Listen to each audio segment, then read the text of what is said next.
I'm here this afternoon at the offices of MediaWorks with my guest today is Dr. James Lindsay, who's written an excellent book called Cynical Theories on a tour of New Zealand. Dr. James Lindsay, thanks for coming along. Hey, thank you for having me. We had you this morning talking, you gave a speech to one of our functions and you spoke about a number of topics, but today I want to narrow down on this book, Cynical Theories. Critical theories crossed out as cynical theories. I learnt a lot from this book. There were lots of ideas that were kind of just outside my periphery, and after reading the book, it kind of joins the dots. So maybe we start at not the beginning, but what is postmodernism? Because you write in your book it's very hard to describe and even harder to summarize. Yeah. But you would be possibly the world-leading expert in postmodernism, at least those who are critical of it. So give me the 2-minute précis of what is postmodernism. I knew you were going to give me 2 minutes from earlier. You put the hard challenges on me. Yeah, the 2-minute limit of postmodernism. So postmodernism, maybe I can come up with 2 quick ways to summarize it. But postmodernism is an abandonment of the belief that there is a truth out there that we can access. The truth might be out there, but we don't have access to it directly. And therefore, what we believe is true is derivative to who's in power to say that things are true. So in other words, truth becomes a function of power. And so there's your truth and there's my truth. There is authentic truth, and then there is legitimized truth or official truth, and that all truth works this way. I mean, they define themselves as a rejection of meta-narratives or grand overarching stories that we can all agree upon, and this thus fracturing of society. I like to think of it a little bit differently, so I'm going to put a lot on the table here. And we'll start. When did it arise? Put it in historical context. So it arose first as a movement in art, and if I'm not mistaken, in the 1940s. Okay. And it was a break from the modernist view of art, which had started to get. We're talking, by this point, Picasso and some of these cubists, and it started to get very strange and peculiar. And this kind of leap out of reality and into something that wasn't constrained by the regular rules of art and eventually later music. There's certain chord structures are supposed to have certain notes and they follow certain patterns, and this was known to be as classical music. And it was, what if we just turn it all on its head? Or what if we make up arbitrary rules and follow the arbitrary rules? There was a book very famously, there was a postmodern novel where they wrote whatever story and then they took out the letter E or something like that. Or they changed there was one novel where they never used the letter E. That was the rule. So they wrote an entire novel without using the most common letter in the English language. And there's another where they took, and this turned out to be a nonsense novel, obviously. They took, this arbitrary rule became, so to point out the arbitrariness of all rules by making rules arbitrary was the goal. But they wrote a book where they took, I forget if it was every verb or every noun, but whichever it was, they took some standard dictionary and they looked up every single, we'll say, verb, and they changed it to the next verb in the dictionary. And okay, so it's not. So how did we get from there to Michel Foucault? So this movement inspired a lot of people thinking in the kind of critical Marxist milieu through the 50s and going into the 1960s in particular and coming out into the 1970s. So it's really arising as a movement in philosophy in France in the 1960s and going into the 70s, with a little bit poking back into the 50s, who were taking the same idea. Oh, okay, so within art and music and in literature, all the rules are actually arbitrary. Well, what if all the rules and everything is actually arbitrary? And so they brought this idea into the philosophical realm in the 1960s and 70s and started to try to, like, for example, you mentioned Michel Foucault. He was educated at the Sorbonne in Paris, as was Jacques Derrida, which is another one of these postmodern philosophers. Derrida worked in linguistics primarily. Foucault was more interested in what he called historicism or historiography. He's looking into doing archaeologies of history to tell a new story about what history actually teaches us, and the socially constructed nature of the rules of reality, and therefore what can be taken out and what can be taken or put in its place was of great interest. But most importantly is that these were post-Marxists. And so this was the other piece we can put on the table. They were looking at Marxism in the world, and we're talking now in 1956 is when the crimes of Stalin were revealed to the world, and Khrushchev, I was trying to think, Nikita Khrushchev came out and confessed to the crimes of Stalin. And this was a shock through the communist, the leftist, more generally, world that everybody had to reckon with. Mao changed his entire policies based on the famous 100 Flowers campaign came downstream from it. Everywhere in the Marxist world was, oh my gosh, Stalin was a monster, which was true. And so the postmodernists in France, many of these guys, I think Foucault was a card-carrying communist, despaired that, even communism has failed us too. There's no political theory left that can work. And they adopted this kind of profoundly negative dialectical method of deconstruction that they're now going to take everything apart and replace it. So what you end up with arbitrary constructions of, power creates truth. So if we have the power or speak truth to power, then we create alternative truth, being this mentality. And so what you have is a Marxist theory of meaning structures in postmodernism. And this is my unique contribution, by the way, I think, to this analysis. I've never read anybody else make this claim, which is that if you assume that there's a privileged elite in society that orchestrates soft power through that society, they dictate how we think, how we speak, what the discourses are, what's legitimate and illegitimate, what's valid and invalid, and that by doing so, they create a artificial legitimation structure. Is that a meta-narrative? A meta-narrative would be the story that we tell ourselves culturally into which that legitimation structure fits. So a meta-narrative is a story. This is culturally specific, right? Culturally specific. Each culture in each contingent place and time creates its own understanding. So this is where, to speak of another postmodernist, Jean-François Lyotard, who, and I maybe say his last name wrong, Lyotard, I don't know, Lyotard maybe. In 1979, he wrote a book called The Postmodern Condition. And he says that the definition of postmodernism or the postmodern condition is a skepticism toward meta-narratives. So we're now going to get rid of universalizing grand stories, and we're going to look at local stories. And what he says is that every locality, place and time, cultural locality, has its own, what he calls legitimation by parology, which is all this fancy nerd talk. What it means is that we decide what is true, agree to what we believe is true by social consensus. That's what it boils down to meaning. That's the parology part, social consensus. Legitimation is done through social consensus. What everybody agrees is true is true. And that would be the core view of postmodernism, with this undercurrent of Marxist criticism that they never got all the way away from. And that undercurrent is there is a power elite and their narratives are considered more true than everybody else's. And so we're going to challenge those by primarily showing how absurd they are if you take them to their logical conclusions or to their extremes and kind of take them apart and deconstruct them. So let's just talk, because Lyotard was the guy who, if I'm reading it correctly, he says science is one way to understand the world. That's right. But that is a Western, European, whatever it is, meta-narrative. There are other cultural values, and I want to come to New Zealand in a minute, but there are other cultural ways of understanding the world that are comparable to science. Am I understanding that correctly? Yeah. So science is, so the question on the table is, well, how do cultures, we'll put it this way in their terms a bit, how do cultures decide what is true and what is not true? And so in the West, for several hundred years, we have agreed on something that's called the correspondence theory of truth. In other words, that which is true is what corresponds to reality, which is why we're so heavy on empirical verification, observation, and so on. This is the Enlightenment ideas of reason, empirical validation. Correct. Okay. Correct. Yep.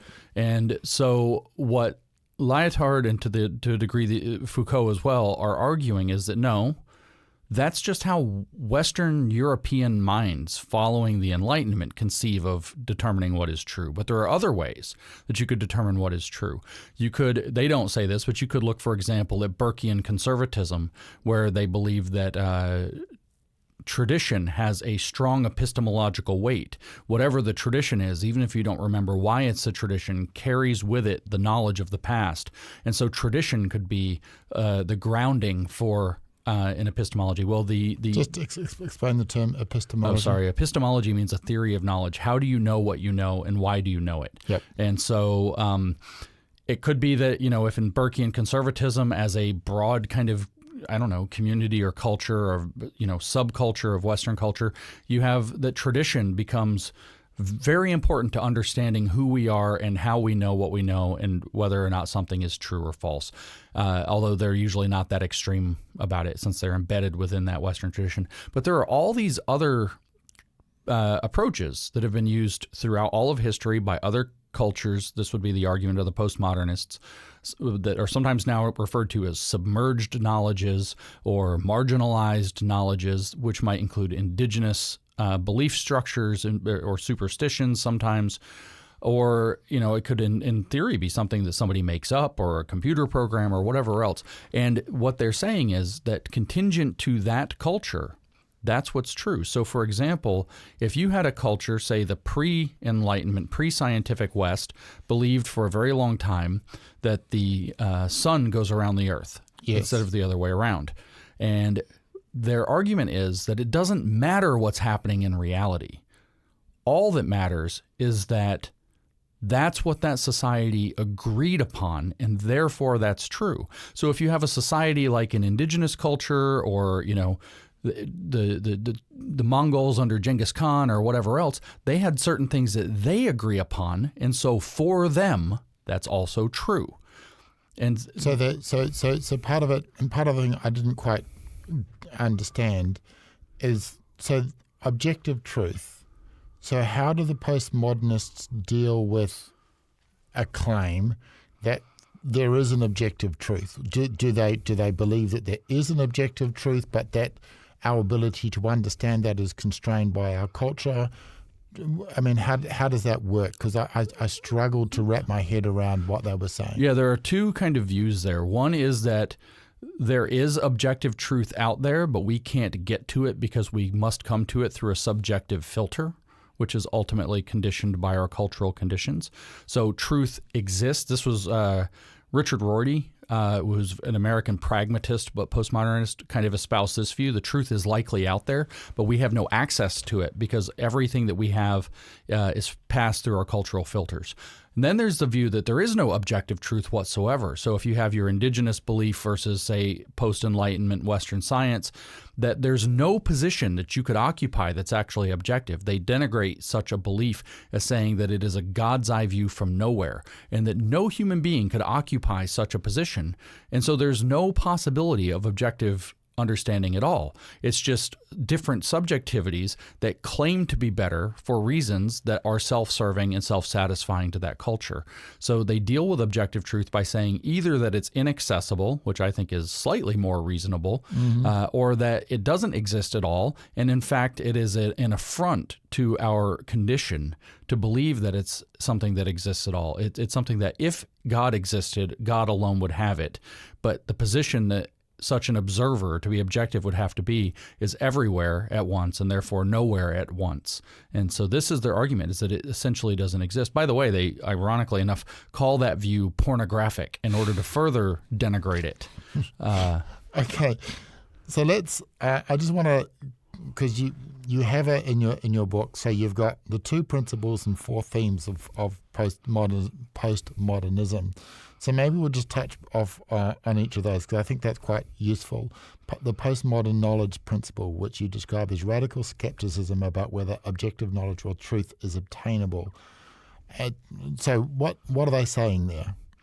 That's kind of repeating what you just said before. Yeah, it's the two things I just said. Either of those two positions would represent a radical skepticism of whether or not we can obtain a knowledge that you could say is objectively true. All right, and the postmodern political principle, a belief that society is formed of systems of power and hierarchies which decide what can be known and how. So what's the underlying point that they're making there? So there it is. So each one of these cultures that has its own subjective take or approximation of truth or set of claims that it validates as truth, what Foucault called a truth regime. So that could be Zeus lives at the top of Mount Olympus. It would be a truth. Absolutely. If there is a culture that firmly believes that, then absolutely yes. And you could go to Mount Olympus and you could not see Zeus, and you could still have whatever reasons for why he was on vacation that day or whatever. But reminds me of the joke about the ancient Greeks. They believed that the gods were at Mount Olympus, but nobody ever wandered up to have a look. Yeah. Their belief in their truth was so strong that they never needed to check. Yeah, who would dare check? And so the political principle asserts that while you have truth being a local effect, that in essence, groups are not equally powerful in the world and in world history. They are local and contingent, but they're not equal in their power. And so the Western culture, for whatever reason, in the post-Enlightenment era, and I have some guesses as to why, which is that it was aligning with the correspondence theory of truth and was finding actual objective truths, which it gave them the ability to solve problems in the world effectively. But for whatever reasons, that became the most powerful group culturally in first the Western world, then throughout the entire world. And so what they are actually doing was claiming that their truth illegitimately, so this political principle is that the powerful groups illegitimately claim that their truth is universal and objective without having the reflective ability to say that it's not, and therefore exclude other approaches to knowing that they should be including. So it'd be, submerged through force, indigenous knowledges, we'll and so on. We'll come to that when we talk about postcolonial theory. Okay, so, and then you've got 4 themes: blurring of boundaries, power of language, cultural relativism, which I'm really interested in, and the loss of the individual and the universal. The blurring of boundaries, which particularly seem to crop up in queer theory, what is the importance of blurring of boundaries? Because that does seem to flow onto so much of the other theories that come after postmodernism. As it turns out, there's a ton of power available to an operator who can remove the capacity for another person to make discerning observations or to identify distinctions. And so queer theory is very interested in this. And so the idea is, this kind of classic, like let's say that I have a pile of poker chips, or I have a whole bag full of poker chips, and I put a poker chip on the table, and I put another poker chip on the table, and eventually I have a pile of poker chips. At what point does the pile, I had another poker chip, when does it stop being a pile and become a heap of poker chips, right? So there's this idea that we understand that a heap is this and a pile is that, and they're somehow quantitatively different, or that a house is this and a mansion is that and a hut is this, and they're somehow quantitatively different or qualitatively different. And a man is this and a woman is that. And that, of course, yes, and that a man is this and a woman is that, and that they're somehow, truly different. But what the game with the blurring of boundaries is to say, who can say where the line is? You could imagine with sexual practices, there was actually, I bring this up because there's a really funny Saturday Night Live skit that was called Sex Ed. Sex Ed, Vincent teaches sex ed. And he's just talking about really weird stuff. It's a Saturday Night Live joke, right? Yes. Very weird behaviors. And the tagline is that weird? Who's to say? So the idea is that no one has the authority to be able to draw the line. But if you can't tell when, say, if it's sexual practices, this is acceptable and this is weird, because there's nobody who has the authority to adjudicate, or this is what a man is and this is what a woman is, because what is a woman? Nobody has the authority to adjudicate. Well, that means when you naturally run into the question and it forces an answer, you have to do as Ketanji Brown Jackson did. That was the Supreme Court Justice in the United States. When she was in her confirmation hearing, my senator, Marsha Blackburn, I'm from Tennessee, Marsha Blackburn asked her, what is a woman? Now, Ketanji Brown Jackson is a woman, and said, I don't know, I would have to ask a biologist. Now, biologist was the wrong expert, but what she said was, I need to ask an expert. So the people who blur the boundaries by default become the expert because nobody else knows anything according to them. You think it's just, man and woman and it's simple, but it's not simple. Look how complicated it is. So I say, well, I need to know if that person's a man or a woman. I have to ask them and defer to their answer. If knowledge is a function of power and hierarchies, then if you've got one hierarchy that says there is a sex binary, that doesn't mean that there is a sex binary. That is simply the view of the prevailing power at the moment. And postmodernism would say, well, that prevailing hierarchy may be wrong. Maybe there is the whoever is the person in charge who is setting what is true and is not true. If we remove them from power, then who is to say what is a man is what is a man and what is a woman. Is that the point? Yeah, and so downstream from that, what do? You get sex assigned at birth. Nobody was assigned to sex at birth. You are a sex that happened to have been observed, and you had it before you were born. The doctor happened to notice it when you came out. The doctor's right. Some absurdly high, like we're talking a batting average beyond belief of how often the doctor's right. So why does that not apply to race? And because I mean in sex, in 999,999 times out of a million, it's pretty clear which one is which. But race is a more fungible. You can have mixed race individuals. Race is much more of a social contract than sex is. Why is the blurring of the boundaries get so much more complex? Why can you change? Yeah, I struggle because we see in people in New Zealand, people are identifying as Maori or Pākehā or various iwi, but I mean their biological identity and their cultural race identity do not always overlap. There, they've got very clear ideas of boundaries. Yeah, can I speak very plainly for why this is? It's because critical race theory is a grift. It is a theory to enable a grift. That grift is called affirmative action in the United States. And if you don't have sharp, incrossable racial boundaries, that grift does not work.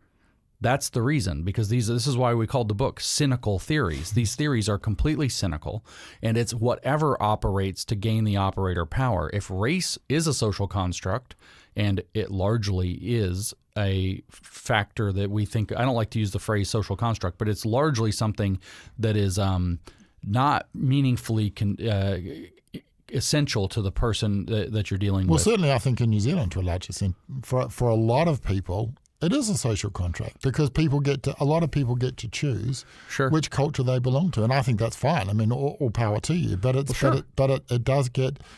I find the contrast between that and gender difference. I want to keep playing on these things. Cultural relativism. Yeah. This is explosive. So this comes back to, I think this is the heart of what I'm understanding your interpretation of postmodernism is cultural relativism. Give us an example of what you would consider cultural relativism. Well, it's what we were talking about before we got into the other themes, which is that each culture is a local and contingent phenomenon to its time and place. So if you have, let's make it two different indigenous cultures on a continent that are far apart, or you have North Island, South Island, whatever, they're separated. Yeah. Right? So each one has its own cultural values and its own understanding how the world works. This is good, this is bad, this is true, this is false. Each one has its own, right? Cultural relativism would claim that there is no position whatsoever that you can occupy to say you're right and you're wrong. Morality becomes subjective in that environment? Yeah, it's whatever that particular culture deems as good and bad is what's good and bad. So morality becomes contingent to the cultural values as well. Promiscuity in Canada would be viewed very differently, say, to promiscuity in Tehran. Yeah, of course. That would be an example. And so cultural relativism would say that you cannot identify which one of those things is more conducive to human flourishing and a successful society and healthy and happy individuals. There's no ground upon which you could stand to say that the Iranians are wrong and the Canadians are right, or vice versa. There's no such ground. So before we start to talk about the various theories that postmodernism has morphed into, let's go at the loss of the individual and the universal. So talk about that, because that's not as interesting as cultural relativism, but I like the way you describe that identity becomes the individual is gone, humanity is gone, and all we have left is subsets in the middle. That's right. All that you have left is groups. So there's nothing universal about humanity, because if there was, there would be some shared story. There would be possibly a quasi-objective morality that in huge proportions of human beings, statistically speaking, doing X is better than doing Y. That applies to all humans in all places, in all times, in all cultures. Such statements would be permissible if there was universality. So there can't be universality because everything has to be believed to be local and contingent to the truth regime and the morality regime built within the local culture. Culture becomes king, but the individual is also lost because the individual is just a product of their culture. They're downstream from the culture that produces them, and they in turn reflexively produce the culture in which they're embedded. So there's no such thing as a atomized individual. They are intrinsically part of the group into which they exist. And so what you lose is I'm an individual with my own agency and my own autonomy, and I'm part of a universal of humanity where we all share certain things in common, and there's this view of the common man and the common good of the common man. And what it turns out to be is that it localizes you in time and place to a particular cultural group as it expresses itself in a particular time, and that's where identity lives. All right, so I want people to hold on to that particular perspective, because I want to talk about Kimberly Crenshaw and her statements as religious. But before we do that, so postmodernism kicks off Foucault in 1950s. You say that by the late 90s, maybe even September the 11th, 2001, you kind of identify maybe that was in some view, the death of postmodernism. But you say that postmodernism, if I'm reading you correctly, I should put words in your mouth, that postmodernism has mutated into theory, and then you talk about a number of the theories. So talk me through what you mean, what you're saying there. Because what I pick up from that, correct me if I'm wrong, is that postmodernism kind of fell out of favour, but postmodernism morphed from theory to application, and it has moved into other ideas like queer theory, critical race theory, and we see postmodernism live in these ideas, and they have gone from being something that you teach to something that you do. Have I understood that correctly? Yeah. So the problem with postmodernism that we articulate is that you can't do anything with it. All you can do is take everything apart. You can do a degree of complaining, but you can only take things apart. You can't build anything. You can't run a society. You can't organize anything. It's a wholly negative program. It has no positive contribution whatsoever. It's a very sophisticated, in a sense, mode of complaining in the French style, you might put it.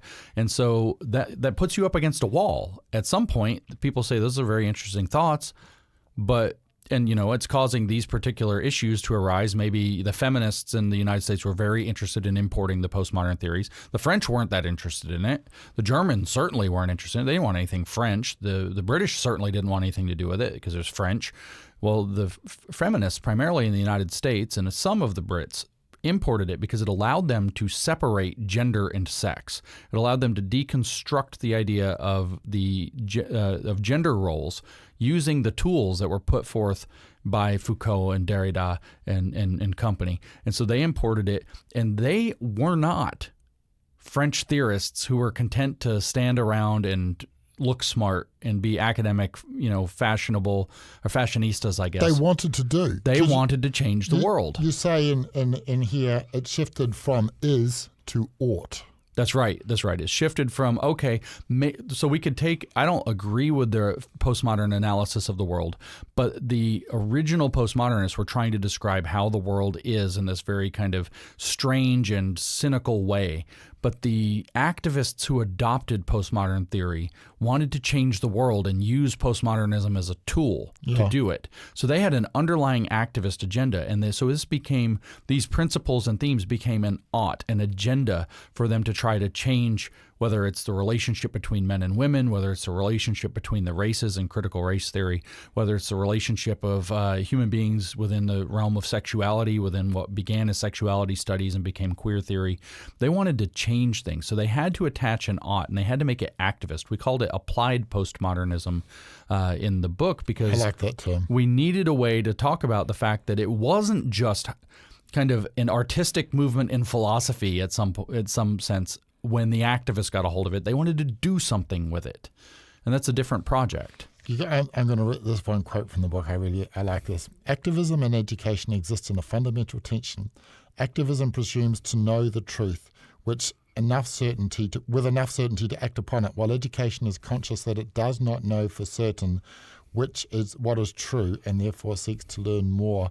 And so what appears to be happening is that so the original postmodernism, as you say, this is the way the world is, but then at some point they're not satisfied with that. you've got groups of people who want to change the world, and talk about academia, because that's where it starts. Yeah, I mean, the English departments primarily at the elite universities of the United States.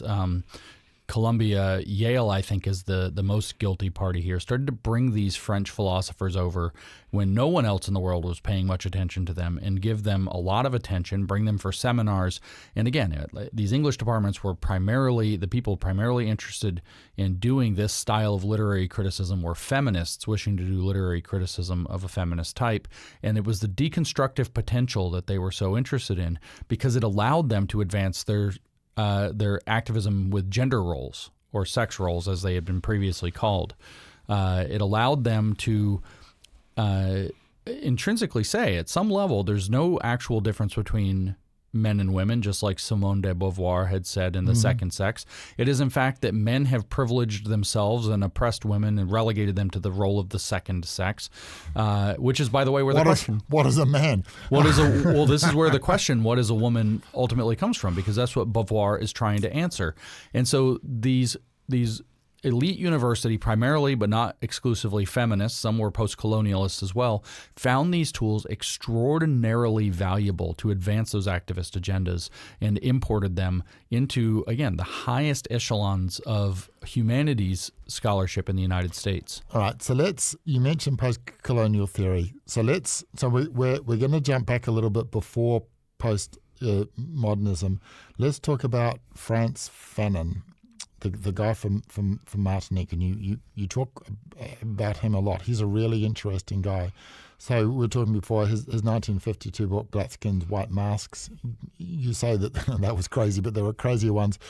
You describe him as the father of this post-colonial theory. So let's start with him, and then we can move forward.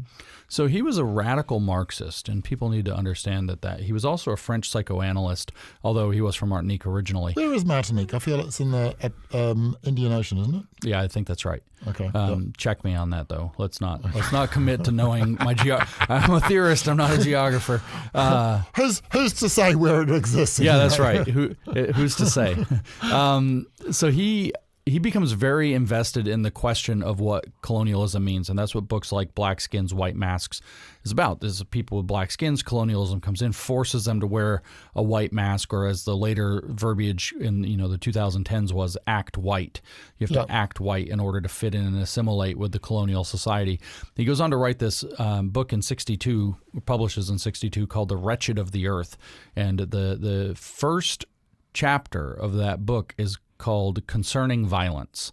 And he explains that the colonized mentality is absolutely impossible to overcome outside of revolutionary violence. And in fact, it is by taking up arms and murdering the colonizer that you finally have, he says, when the colonized murders the colonizer, when the native murders the colonizer, that there are two dead men. There's the man who's been killed, who was the colonizer, and there is the colonized man who dies to his colonization and is finally able to set his feet on the ground as his own man. Hold on, repeat that. How did two people die? So the colonizer dies by getting a bullet in his head. The colonizer.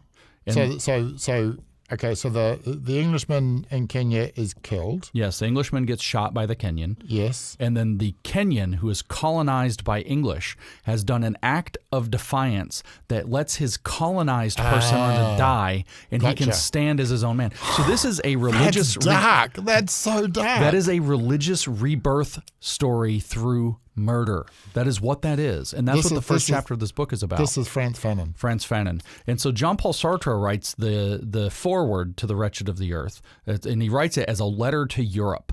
And what he tells Europe is what Europe has done since then, which is, you say, why is Europe so overrun with, whether it's people from Middle East or from North Africa or wherever, that they've let in all these people, these refugees or whatever you want to call them. Most of them are Muslim in their background, but not all of them. Why have they let so many of these people in? And if you read Jean-Paul Sartre's foreword, he explains, listen, Europe, you were wrong to be colonizers, and Frantz Fanon's got your number. These people are coming, and they're going to kill you. And if you give it away, they might not kill you. And it's literally the roadmap that you can see. You know, surrender. Douglas Murray wrote the book, The Strange Death of Europe. And when I saw the title of his book, I texted him. I said, Douglas, you know, you should have just put out Sartre's foreword to The Wretched of the Earth, because that is the roadmap to The Strange Death of Europe. In your book, you write that colonization, referencing Franz Fanon, colonization represents the denial of humanity of the colonized. And he was openly revolutionary, which kind of makes sense, that the death of the two people. So post-colonial theory moves forward. We then have postmodernism. We then have Edward Said. Am I saying that correctly? Said. Orientalism, his 1978 book, which how the West perceives the East.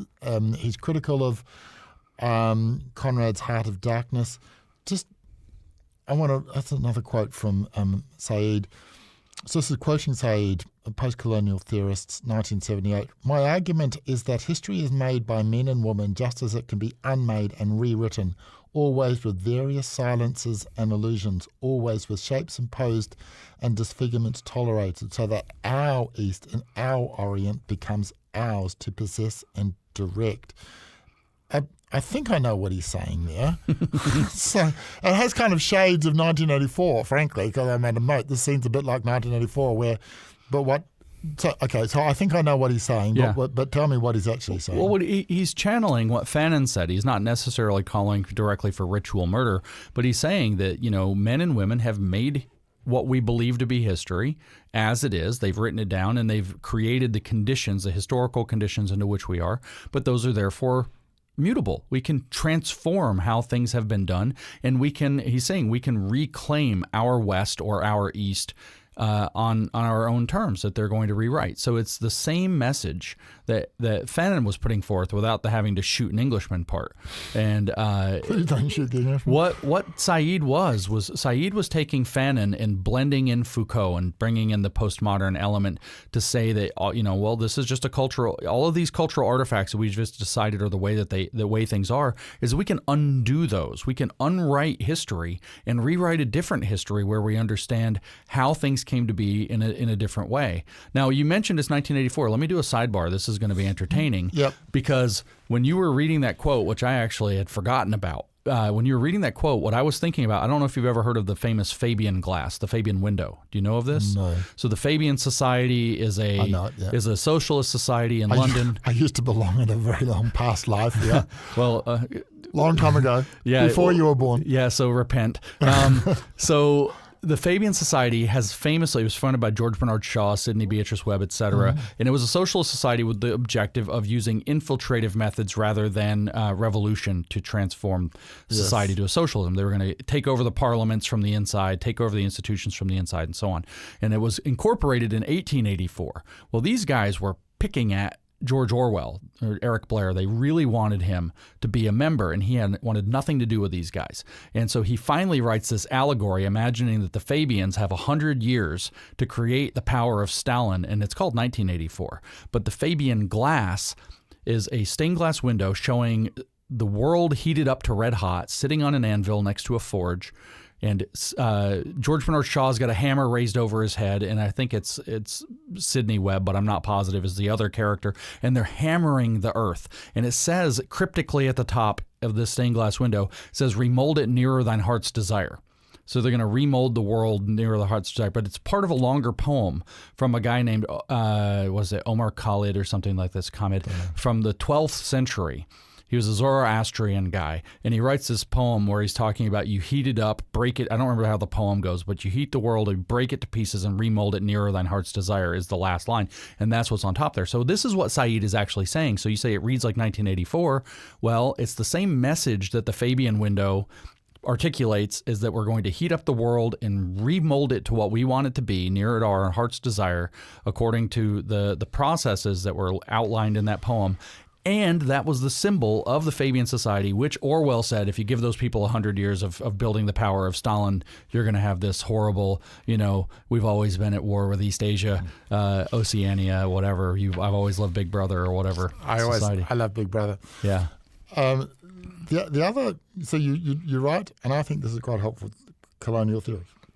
you've got a Western colonial mindset, a liberal mindset, and a postmodern mindset. Remember this from your book? I do. Westerners, a Western colonial mindset. Westerners are rational and scientific, while Asians are irrational and superstitious. Therefore, Europeans must rule Asia for their own good. That's a Western colonial mindset. A liberal mindset, which I think you would fit into, and I would agree, all humans have the capacity to be rational and scientific, but individuals vary widely. Therefore, all humans must have opportunities and freedom. So that would be the liberal mindset I think you and I would fit into mostly. The postmodern mindset. The West has constructed the idea that rationality and science are good in order to perpetuate its own power and marginalize non-rational, non-scientific forms of knowledge and production from elsewhere. I like that summary, James. I think that of all of the stuff in the book, allowing us to see the world through those three perspectives is quite clever, if you don't mind me telling you that you're clever. Well, I have a friend, by the way. His name's Stephen Hicks. He's a fairly brilliant philosopher.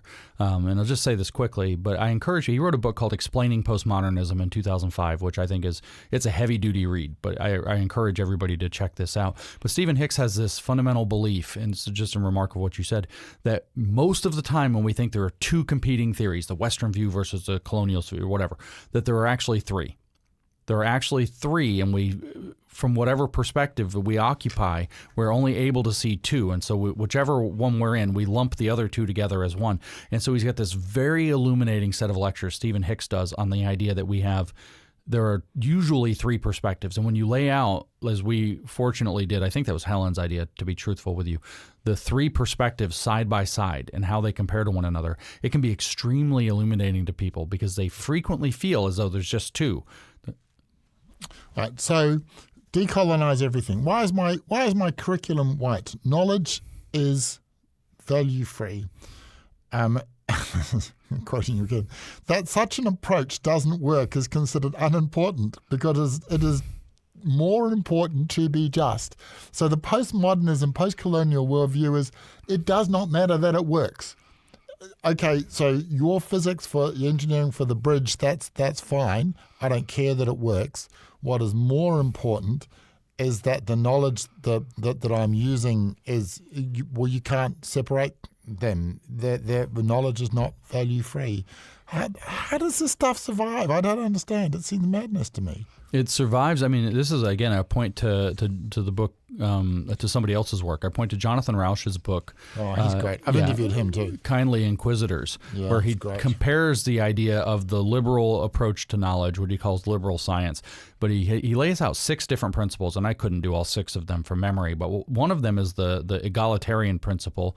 One of them is a humanitarian principle. One of them is the radical egalitarian principle. And I think that what is happening here is that they are so caught up on the radical egalitarian principle is that we have to undo the harms of the past and make reparation for the harms of the past. And when your approach to truth, and this is Rauch's point, is that when your approach to truth is that you have to seek justice for the harms of the past over getting the right answer, this is where you get. So if you get people hooked up on the idea that we've harmed the indigenous people so much that in order to kind of give to make them feel better for all of the harms that we've done and to make reparation for all the damage that we've caused, we have to just kind of elevate everything they do. Then it's kind of very paternalistic way, you can get people to divorce from the idea that things actually working matters. It's a very privileged position to be in, by the way. Well, to believe the plane will just keep flying regardless of whether or not you service the flaps. I'm bowing to that problem. That brings us to, so we're still inside post-colonial theory. That brings us to research justice and sound the New Zealand relevancy kicks in. You quoted New Zealand author Linda Tuwai Smith, and she writes, from the vantage point of the colonized, a position from which I write and choose to privilege the term research, is inextricably linked to European imperialism and colonialism. The word itself, research, is probably one of the dirtiest words in the indigenous words vocabulary. We value, so where I get to from looking at what she's saying is that we value the research by the identity of the author, not the empirical validity of the work. That appears to be what Smith is saying there. That is what Smith is saying there, and that's exactly right. So research justice is this idea that we have to reevaluate what constitutes valid research such that it advances the career prospects and feelings of people who are considered outside of the usual Western scientific tradition. So looking at that from a New Zealand perspective, we have in New Zealand there is a school of thought. Well, there's Mātauranga Māori it's a term that we use to describe Māori knowledge and ideas, and so that's just what we use to describe that. And then there was a bit of a kerfuffle a couple of years back, and some people got threatened to be kicked out of the Royal Society because there was an attempt to put Mātauranga Māori on a level playing field with science, and some people in the Royal Society and others objected to that. And as a layman, I'm just sitting here thinking, no, that's not right. Science belongs to humanity. Mātauranga Māori is a way of, it's great, it should be studied, no problem with that, but it's a different thing quantitatively to science. Mm-hmm. But when you read your book and you understand postcolonial theorem and postmodernism, the idea that Mātauranga Māori is comparable to science as we understand it makes sense. Right. Yeah. So the idea is that that's one culture, and then there's another culture that's Western and that uses the scientific method, and there's no vantage point that you could occupy to which you say that one is more truthful or truthy, I guess, to use a phrase. Truthiness. Yeah, truthiness, as it was said. There's nowhere that you can stand to say that Western science is more successful at getting objectively true statements about reality than Maori knowledge. So here's the thing that's interesting. I would be surprised if the people advancing the idea that Mātauranga Māori is comparable to science, I would be surprised if they understood the historical stream that they are swimming in. I mean, maybe they do, but I suspect that they don't. So how did that idea, which originated with Foucault and Frantz Fanon and whatever, how did those concepts get to the point that the argument has been made? Because I don't. Yeah. So how did that happen? How did the ideas of Foucault get down to New Zealand, where we are treating these two schools of thought, cultural relativism, as equivalent? Well, we heard from, for example, Said, who had imported the ideas of Fanon and Foucault, and his objective was to rewrite how we understand history, how we understand who we are, and to have a different history. And so these ideas happened because academics that were activists in these various fields, in this case postcolonial theory, were very dedicated in trying to create essentially what boils down to, and I'll be very glib here, and this may not play well in New Zealand, I don't know, but a grift that we would call the inclusion program, like in DEI, where certain people, by virtue of who or what they were culturally outside of the Western tradition, are seen as unfairly marginalized, and not just the people, but rather also their traditions, their ways of coming to understand the world, the ways of interacting with the world. The belief is that they were unfairly marginalized, and so science itself unfairly marginalizes them, and this played upon the emotions of people who said that they didn't want to be unfair. It played upon the best virtues of decent people who don't want to be unfair or unkind or ungenerous or disinterested or closed-minded or colonialist or chauvinist. Which is a function of the Christian tradition and aspects of Enlightenment, I would have thought. It is. And it played upon those best. It is a grift program that was built to play upon those emotions, and its ultimate origin came from the Soviets. The Soviets used this same program through the 1920s. In Russia, it's called korenizatsia. It means putting down roots. I spoke about that this morning with your group. And this is a deliberate program used to destabilize a multi-ethnic population. And I think that it was done so intentionally. Is it I'm going to push back on that. It strikes me this is something that has happened on a disorganized and organic process rather than being driven by. This is not something that George Soros has organized. This is an organic process that has happened and metastasized under its own ideology, I guess. Am I misreading that? No, I think both things have happened. I think that the academics found some of these humanities academics found these ideas intriguing. Some of them found them, believe me, I wrote 20 papers in a year. It's not hard to produce this so-called academic scholarship. You are such a troll. Yeah. It's not. It is an easy way to create a storied academic career if this stuff is being accepted for academic publication. So there were all kinds of perverse incentives in academia that allowed it to flourish. There were the desire of activists who were becoming academics who pushed in these directions.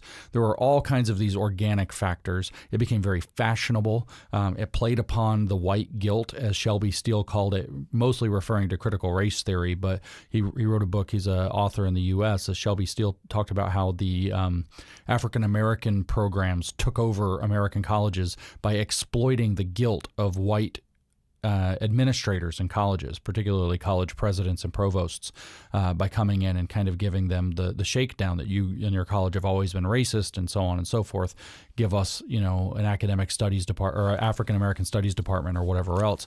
And so there were a lot of these organic factors, but the Open Society Foundation has been funding the living crap out of this for 2 decades at the very least. The United Nations has been pushing these surely agendas at some for a very point long George time. House runs out of money. So I want to push through the maybe we'll move them a bit more quickly. Critical race theory. So we talked about postcolonial theory. Critical race theory. This is really interesting. You kind of started off with W.E.B. Du Bois. Sorry. Yeah. Had the idea that race was an idea to suppress blacks.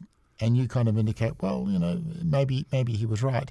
Then you talk about the material aspects of critical race theory, which is the idea that there are legal and economic systems of oppression. You seem to indicate in your book, hey, they existed. In some parts, maybe they still do. But then you've got the postmodern, which is linguistic and social systems designed to oppress. So maybe just talk quickly about what critical race theory and the materialist idea of critical race theory and the postmodern version of critical race theory. So I'm mostly, as far as these theories go, I think that critical race theory is probably the least postmodern. It has adopted some. Kimberly Crenshaw hedges around it a lot. And we mentioned Kimberly Crenshaw because she's credited with coining the term. And she was certainly there at the meeting in 1989 where the concept of the theory was first laid out. Talk about her saying, I am black. That's helpful. Okay, so Crenshaw introduced not just the term critical race theory, but she also introduced the term intersectionality. And the landmark paper where she outlines intersectionality came in 1989, and then she follows this up with a paper called Mapping the Margins, where she kind of outlines its practical applications. It's 60-something pages, I think, in the Harvard Law Review. I'd have to double-check the source, but I think that's where it ended up. It's called Mapping the Margins, where she outlines what intersectionality looks like in practice. So what are the margins? The margins of fully acceptable academic and legal society, right? And she's trying to map them, and she's saying that there is this intersectional web of immigration status, race, and sex. So feminism, postcolonial theory, really, and critical race theory are all relevant all at the same time. So you have people who are immigrating, they don't speak English, so that's an oppression. And then there's other people who are of racial minority, that's an oppression. And it's even worse when they're women, and so on. And then at the very end, she says that she's adopted postmodernism as a tool, but only as a tool. She's hesitant about how much she takes on to use to develop the critical race theory and the intersectional model. But what she says is that where she's saying this, she says there is an essential difference between two different articulations of identity regarding her race, which is to say there is the articulation, I am black, and then there is the articulation, I am a person who happens to be black. Right, so is humanity and personhood first, or is racial identity first? And the essential maneuver that critical race theory and postmodernism do is they locate the important part not in the universal, not in the individual, but in the group. So I am black. So the universal is I'm a person who happens to be black. That's right, because person is universal and I is individual. And so you have this mixture of the individual and the universal that we all end up having to experience. And she says, no, it's better to think in terms of group identity. And the reason she says is, I am a person who happens to be black. She says, strives for a certain universality, which she's implying doesn't exist. There is no universal human. every human is culturally contingent. Her argument is that race is imposed by the white man onto all the other races, including white. It's imposed on all the races so that your racial identity is unavoidable and impressed upon you through social and cultural, this is the postmodern aspect, social and cultural avenues that you can't merely escape. You can't say I'm a person who happens to be black, because in doing so you ignore all of that baggage, not that you wanted, not that you're carrying willfully, but that was put on you by somebody else in the power that they hold with white supremacy. So she says, in contrast, I am black steps into a narrative of power. It resonates, she says, with black is beautiful, which came from the black nationalist movement that she's in a downstream in the same current as. And she says that this articulates a key subjectivity, and that becomes a position from which she can do a meaningful politics of identity. So the postmodern view that identity becomes localized and intrinsic to who you are, for Crenshaw, not only becomes adopted, but it also goes further and becomes a weapon. It is how we are going to overthrow the idea of the universal human so that we can enable this, in my opinion, race-based grift. And that's why she's hesitant to go whole hog on postmodernism. In the next paragraph or two, she explains that we're not going to go so far as to say, she says, although race is socially constructed, it's not the case that it's just the sort that you can deconstruct like you might with sex or gender. You can't deconstruct it because it's imposed from outside. So when you asked me earlier, why is it that you can change your sex but you can't change your race? And I started to laugh. Now we're here. Yeah. But the real reason, if you read more Crenshaw, she talks about how affirmative action needs to be expanded and it's the most important thing over and over and over and over again. So what it means is, her real reason is, in my opinion, is because if you allow race to be deconstructed, then the basis for the grift goes away. And so there's this weird, I'm trying to think of the right word, there's this weird interaction dynamic, that's the word I was looking for, between the postmodern identity as a local, tribal kind of identity thing, and then the material, which is basically, I want a jobs program that unfairly benefits people like me. Terribly. Well, that's why you call it cynical theories. So this is quoting from you. For the applied postmodernist, the focus on discourses. What do you mean by discourses? Discourses means roughly how things are spoken about. Right, okay. So for the applied postmodernist, the focus on discourses is primarily concerned with positionality, the idea that one's position within society as determined by group identity dictates how one understands the world and will be understood by it. This idea is central to critical race theory. So this also kind of leads into the removal of the individual, but also the removal of the universal. You are an Anglo-Saxon. You are French. You are a gay white man from Spain, whatever the hell it is. This is who you are and how you see the world. So how you see the world and how the world sees you is a function of the various aspects of your identity, and that seems to be what's coming through on this stuff. And if that's true, that's awful. Yeah, because the system is racist, for example. And I don't mean the legal system or the corporate system, I mean the system of how we think, how we know, how we speak, how we're allowed to think about things. Racism is imposed upon you by the white supremacist power structure, what the Russians called great power chauvinism. So whatever the greatest power is over your local identity group is imposing who you are on you. So you don't have the luxury to be able to escape that and just be a person. So since it's imposed upon you, you are obligated to engage with it, and it shapes and colors how you see the world in line with W.E.B. Du Bois's idea of what he called double consciousness, that the oppressed are awakened to their oppression as well as the world of the oppressor that's oppressing them. Therefore, they know more. Therefore, they have an obligation to use that awakened knowledge or woke knowledge. They have an obligation to use that to challenge these structures of power that are imposing identity on you, even if you don't want to have it. But the oppressor can't see what the oppressed see, but the oppressed can see what the oppressed can see their oppression as well as the perspective of the oppressor. So downstream from this, you get Congresswoman Ayanna Pressley in the United States back in 2020 going up on the floor of Congress saying, I think she may have been giving a speech somewhere else, so I apologize if it wasn't on the floor of Congress. But she was a acting congresswoman at the time, sitting congresswoman, and says, we don't want any more black faces who don't want to be black voices, and we don't want any more brown faces who don't want to be brown voices, indicating there's an authentic black voice and an authentic brown voice, and if your skin color matches that, you'd better be saying it. And the reason that this is downstream from that is because what it means to be black has been imposed upon you, and so if you aren't accepting that and speaking from that position of marginalization, then you're denying who you really are and actually siding with the oppressor. You are not using the double consciousness that's afforded to you. You are stepping into the false consciousness of your oppressor. You're an Uncle Tom. You are an Uncle Tom. One finally, was a few more I'd like to get through, but I'll just close off with feminist and gender studies. I used to have this joke that I'm a 1970s feminist because I think in the 1970s the idea that women wanted to achieve equality and there were cultural and legislative barriers towards equality. Yeah. But I'm looking at the fourth or fifth wave feminists and I'm thinking, no, this is crazy.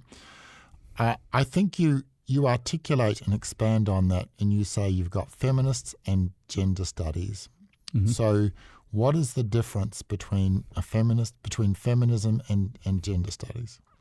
Gender studies is kind of an eruption off of feminism. Now, feminism is very complicated. I'm not going to spend a lot of time going into it, but there are as many schools of feminism as there are feminists. And I say that a little bit glibly, but it's kind of true. You have choice feminism and neoliberal feminism and this feminism, that. There are literally, when we were researching the book, we want to talk about feminism. At the time, we identified 28 different schools of feminism, none of which agree with each other. And so when you say that you are a 1970s feminist, and I agree with what you were talking about, by the way, I accept that as well. And we say so in the book. Helen was an activist in that regard, literally from childhood as well. The fact is, what you are is that you are a 1970s liberal feminist, yep, which is not the same as a radical feminist. And radical feminism is completely different. So much so that we started talking about first wave, second wave, and you mentioned the waves, and we don't know what wave we're up to. That in feminist theory is called linear wave theory and is criticized. You're not allowed to talk about the numbers of the waves because it's not actually how it shook out, and it leaves out other people. It's madness to wade through this and to try to talk about it, and you always have somebody at your throat. Gender studies comes out. This is actually a product not of New Zealand, but of this hemisphere at least. Actually originated in the mid-1960s in Australia, in Sydney. And the idea was first women's studies, that women need their own kind of grievance-based studies to understand the roles of women in society. And this became problematic because it reified the idea that women are a coherent thing. And so on down the track, they said, well, what about the men? Aren't we going to study how men are relevant in society and all this? And so it became the study of what women's studies was interested in studying was gender roles, which it adopted from feminism, and how gender roles are a problematic feature of our lived experience in life as men or women. And eventually they said, well, what about the men? We have to include them too. And so this became called gender studies, although it did very little to study masculinity except to say that it was very toxic. And this kind of all metastasized very much in the Australian context, but it was adopted in the American context by the end of the early 1970s. Raewyn Connell was an Australian who did a ton of work in this in the late 90s and the early 2000s. And the idea with gender studies was to completely, in a postmodern sense, deconstruct the concept of gender itself and even sex underneath it. And to, if underneath it's even the right word, to completely deconstruct all of this so that it's all up in the air, all seen as socially constructed, and all seen as ultimately what Said said, something that has been written, has been scripted onto the body, as Judith Butler puts it, and then could be unscripted and scripted differently if we so chose. And downstream from that, as Raewyn Connell was transgender, one of the very early transgenders, you have the transgender movement downstream from that. So this is an offshoot of feminism, but feminism stuck to dealing with women's issues, whereas gender studies went off into the la-la land of discussing just gender roles and gender as a social construct in virtually every conceivable way. It makes sense when you think about gender as a social contract. So you do in the book, you contrast liberal feminists believe that society already provides almost all of the opportunities for women to succeed in life. They simply want the same access to those opportunities as men. whereas postmodernists disagree. Radical feminists seek to overthrow capitalism and patriarchal systems, and then they bring that whole postmodernist theory to it, and that's you get that divergence between feminism as we understood it in the 70s and whatever the heck we have now. James, that's been a hell of a tour de force of there's so much more. I could go on for another hour. The book, Cynical Theories, with Helen Pluckrose and yourself, James Lindsay. You say in the book this is for the layman. It can be tough going at times, but probably the first third of the book really gives you a very powerful insight into postmodernism, and then it starts to talk about the various types of theories. Which I kind of follow that through today. I enjoyed the book. The thing I got from the book was, I think I said before, there were kind of these ideas were kind of in the periphery of my thinking, but your book helped me organize it in a way that makes sense. And I hope in this podcast I've kind of forced you to read through. So thank you for the book and thank you for the time. That was very fun, by the way, to get to go through this again. And I will say, since you brought it up about it being, I say it's for the layman, and it turns out to be a challenging book, there is an easier version. Somebody did an adaptation for us and for our publisher about a year and a half after it came out, and it's called Social Injustice. And the idea of that book, Social Injustice, was to reframe the contents of cynical theories for late adolescents. And it's like a TikTok version. Much short. Yeah, the TikTok version. That book takes me about 12 hours to read if I sit down and read it, and Social Injustice takes me about 4.5. It is much shorter and much more accessible. But thank you so much for the opportunity to sit down with you and go through this again. This has been really fun. I really enjoyed it. Thank you so much. And that's us.